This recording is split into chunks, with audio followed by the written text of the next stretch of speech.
Buongiorno, buongiorno! Nel mondo ci sono almeno 10 milioni di scienziati. Sapete cosa vuol dire? Che equivalgono allo 0,0014% della popolazione mondiale. E voi direte, che cazzo me ne frega? Ed effettivamente, apparentemente, avete ragione. Ma io vi sto fornendo questa statistica soltanto per farvi capire quante difficoltà questi poveri scienziati devono incontrare.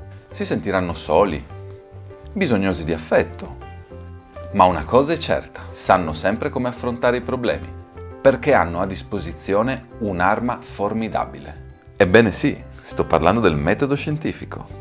Il metodo scientifico nasce alla fine del Cinquecento e la paternità viene attribuita a Galileo Galilei, il quale si procurò fin da subito una certa ostilità nell'ambiente accademico, che a quel tempo era caratterizzato dall'avere una formazione aristotelica. Praticamente tutti studiavano quello che aveva detto Aristotele soltanto perché l'aveva detto Aristotele. E Galileo giustamente pensava: ma chi cazzo è Aristotele? Dubito fortemente che Galileo si esprimesse in maniera così triviale. Però è vero che credeva che la conoscenza non dovesse basarsi su credenze a prioristiche, bensì su ipotesi da investigare mediante l'ottenimento di dati empirici e conseguentemente da validare o screditare proprio a seguito dell'elaborazione di tali dati. Tranquilli, non sono qui per farvi la lezioncina di scienza, ma voglio semplicemente dirvi che questo metodo dovrebbe essere applicato alla vita di tutti i giorni e non solo da quei 10 milioni di scienziati, ma da tutti noi. Mi è rimasta impressa una frase che un mio professore dell'università diceva sempre. Ragazzi, la prima ipotesi da prendere in considerazione è la fallibilità. Siate sinceri, quante volte vi sarà capitato di parlare di un argomento con un vostro amico in cui portavate due opinioni contrastanti e vi siete dovuti sorbire il suo no, ma tranquillo, è così, fidati. Sapete quale sarebbe la risposta giusta in questo caso? Col cazzo che mi fido! Attenzione, pensatelo e non ditelo, finirete per rimanere senza amici. Il concetto comunque è chiaro. Le opinioni della gente sono come le palle e ognuna ha le sue. A noi quello che interessa sono i fatti. Quindi ascoltate sempre tutto ciò che le persone hanno da dirvi. Ma se una cosa non vi convince, verificate e poi filtrate.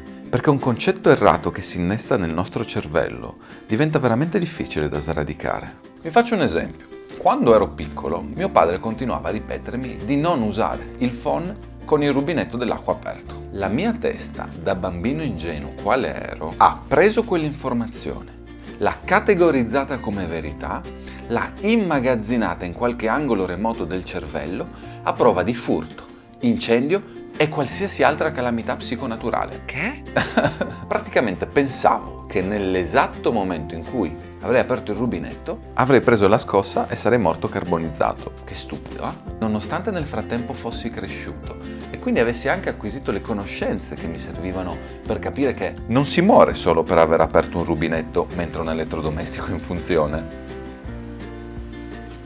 Quell'informazione errata era rimasta lì per un bel po' di tempo, resa inattaccabile da qualche strano meccanismo psicologico che la rendeva a prova di bomba. Ancora oggi continuo a ricevere informazioni la cui attendibilità si basa su l'ho sentito alla radio, c'era il servizio al TG. Con questo non voglio dirvi che adesso dovete diventare anarchici e non credere più a niente di quello che vi viene detto. Attenzione. Semplicemente penso che tutti, ma proprio tutti, dovremmo abituarci a verificare sempre l'autenticità delle notizie che riceviamo. Un vostro amico vi dà un'informazione di cui non eravate a conoscenza? Andate a cercarne di più su Google. Non trovate niente? Forse potrebbe essere una cazzata. Trovate qualcosa, ma l'indirizzo che ne parla è www.novaxnotax.it o .com? Forse il vostro amico è entrato in una setta cospirazionista e voi ancora non lo sapete. Tutto può essere. Insomma, non siamo qui per giudicare. O forse sì. Se invece la notizia la trovate e viene riportata da diverse fonti attendibili, ad esempio diverse testate giornalistiche, allora aumenta proporzionalmente la probabilità che quella notizia sia vera. Vi racconto questo. Una volta all'università stavamo studiando dei composti di interesse agroindustriale. E a un certo punto, nella formulazione, leggo castor oil.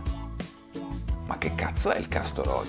Aspetta che lo chiedo alla professoressa. Scusi professoressa, leggo qui che c'è questo castor oil, ma non è che prendono i castori, vero, per farlo?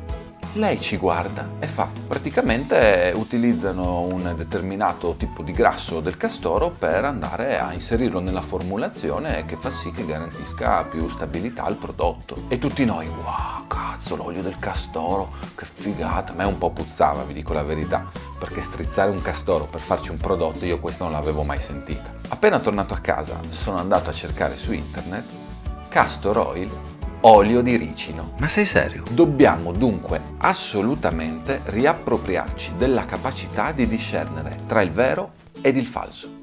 E per farlo solo una cosa ci rimane da fare. Dobbiamo sviluppare il senso critico. Non dimenticare che discernere tra il bene e il male è una cosa che spetta a te. Se qualcuno ora sta pensando che quello che sto dicendo è una banalità, e vi assicuro che sarei davvero felice se veramente fosse così, io rispondo che secondo uno studio, circa l'85% degli italiani non è in grado di riconoscere una bufala.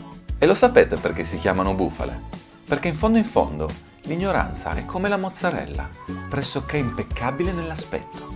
Non ti rendi conto che è andata male fino a quando non l'assaggi.